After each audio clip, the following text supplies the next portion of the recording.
কুরবানি আমরা দেব কাকে খুশি করার জন্য? আল্লাহকে খুশি করার জন্য। কুরবানি আমরা দেব সওয়াব পাওয়ার জন্য, নেকি অর্জন করার জন্য। এখন কুরবানি দেওয়ার পরও যদি আমার সওয়াব না হয়, নেকি না হয়, আমার কুরবানি কবুল না হয়, তাহলে আমার কুরবানি দেওয়ার কোনো সার্থকতা নেই, কুরবানি দেওয়ার কোনো অর্থ নেই।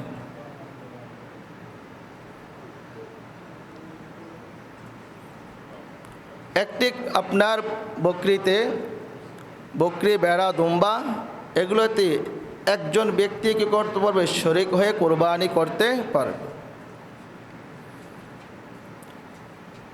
গরু, মহিষ, উট এগুলোর মাঝে সর্বোচ্চ 60 জন ব্যক্তি শরীক হয়ে কোরবানি করতে পারবে। 7 জন হতে হবে এমনটা জরুরি নয়, 6 জনও হতে পারে, 5 জনও হতে পারে, 4 জনও হতে পারে, 3 জনও হতে পারে, আবার 1 জনও হতে পারে। তবে কারোর অংশটা 7 ভাগের 1 ভাগের চেয়ে কম হতে পারবে না। 7 ভাগের 1 ভাগের কম বুঝছেন? এখন মনে করেন যে কথার কথা আমরা 2 ভাই, এখন আমাদের দুজনের উপরে কোরবানি ওয়াজিব, বা দুজনই আমরা পৃথক জুদা, একসাথে 51ভুক্ত নয়। তো দুনো ভাই মনে মনে সিদ্ধান্ত করলাম যে যেহেতু একটা নামে কোরবানি দিতে হয়, চল এক নামে কোরবানি দিতে হইলে কথার কথা 20,000 টাকা লাগবে, তুই 10,000 দে, আমি 10,000 দেই, দিয়ে সেরে একটা নাম দিই। তাহলে এটা কি হয়ে গেল?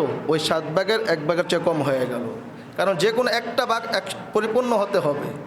কিন্তু এখানে 2 ভাই মিললে কী হয়ে গেল? 2 ভাই মিললে এক নাম হয়ে গেল। তো এটাকে বলা হয় 7 ভাগের 1 ভাগের চেয়ে কম হতে পারবে না, এটা জায়েজ হবে না।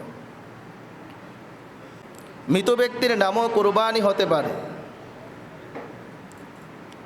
আপনার বাবা মা ইন্তেকাল করেছেন, এখন আপনাকে আল্লাহ তাআলা কোরবানি তৌফিক দিয়েছেন, আপনি একা কোরবানি দিতেছেন, কথার কথা একা গরু কোরবানি দিতেছেন, আপনার নাম দিলেন, আরও তো 6 জনের নাম দেওয়া যায়। এক্ষেত্রে আপনি আপনার স্ত্রীর নাম দিলেন, মৃত বাবা মার নাম দিলেন, দেওয়া যাবে, কোনো সমস্যা নেই। ঠিক তদ্রূপভাবে রাসূলুল্লাহ সাল্লাল্লাহু আলাইহি ওয়াসাল্লাম, রসুলের স্ত্রী এবং আলেম ওলামাদের নামও কোরবানি দেওয়া যায়, কোরবানি দেওয়া বৈধ আছে, জায়েজ আছে। যে ব্যক্তি গোশত খাওয়ার নিয়তে কোরবানি দেয়, আছে না অনেকে সারা বছর গোশত খাইতে পারি না, কোরবানির সময় একটা কোরবানি দিলে তো এক হিসাবে গোশতটা খাওয়া যায়। তো যে ব্যক্তি গোশত খাওয়ার নিয়তে কোরবানি দিবে বা লোক দেখানোর নিয়তে কোরবানি দিবে, এরকম ব্যক্তিদেরকে অংশীদার করে কোরবানি করলে সকলের কোরবানি বাতিল হয়ে যাবে।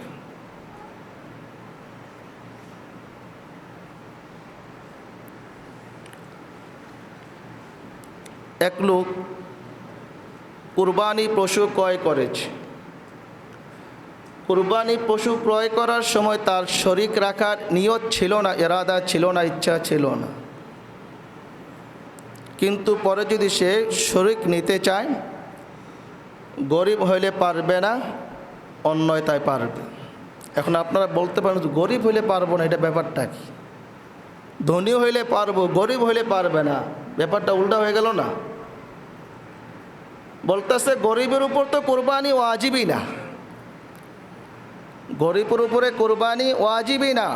সে যখন কুরবানির নিয়তে পশু ক্রয় করলো, এটা মান্যতের মতন হয়ে গেল। সুতরাং মান্যতের কুরবানিতে কাউকে অংশগ্রহণ করানো যায় না। কিন্তু ধনী ব্যক্তি কেনার কারণেই তার এটা মান্যত হয় নাই, সুতরাং সে ইচ্ছা করলে পরে পার্টনার নিতে পারবে, শরীক অংশীদার নিতে পারবে। এখন যেই ব্যক্তির অধিকাংশ টাকাই, সম্পূর্ণ টাকা বা অধিকাংশ টাকাই হারাম, হারাম পন্থা উপার্জন করছে, সুদে ঘুষে উপার্জন করছে, অন্যায়ভাবে উপার্জন করছে, এরকম অংশীদার ব্যক্তির সাথে যদি, এরকম ব্যক্তির সাথে যদি কেউ অংশীদার হয়ে কোরবানি করে, তাহলে সকলের কোরবানি বাতিল হয়েছে। এই জন্য আমি বারবার বলছি, শরীক নির্বাচনের ক্ষেত্রে আমাদেরকে খুবই সতর্কতা অবলম্বন করতে হবে। কারণ আমি এলাকায় বসবাস করি, প্রত্যেকে আমরা জানি কে কোন ঘাটের মানুষ, কে কোন পুকুরের কোন ঘাটের পানি খায় আমরা জানি না? জানি, অবশ্যই জানি। যদি কেউ বলে জানি না, তাহলে মিথ্যা হবে।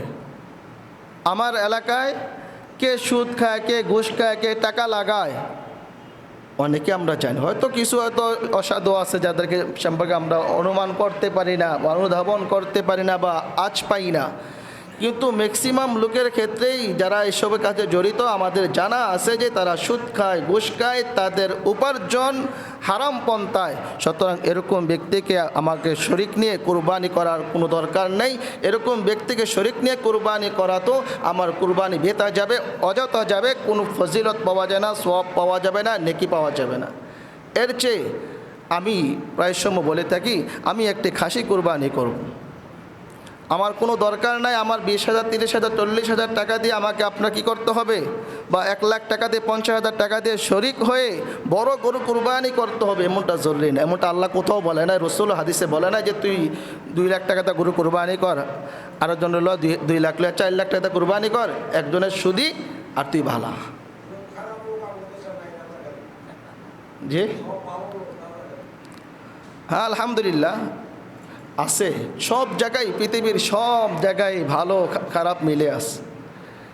এমনটা বলা যাবে না যে এখানেই সবাই খারাপ, না, এখানেও আলহামদুলিল্লাহ ভালো আছে।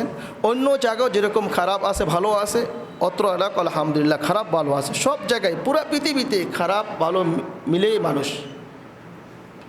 তবে কুরবানির বিষয়টা, কিছু কিছু বিষয় যেগুলো আছে, আমি আমার সেফটি থাকব, আমি আমার ইবাদতকে কী রাখবো, ইখলাস যুক্ত রাখার চেষ্টা করব, রিয়া মুক্ত রাখার চেষ্টা করব।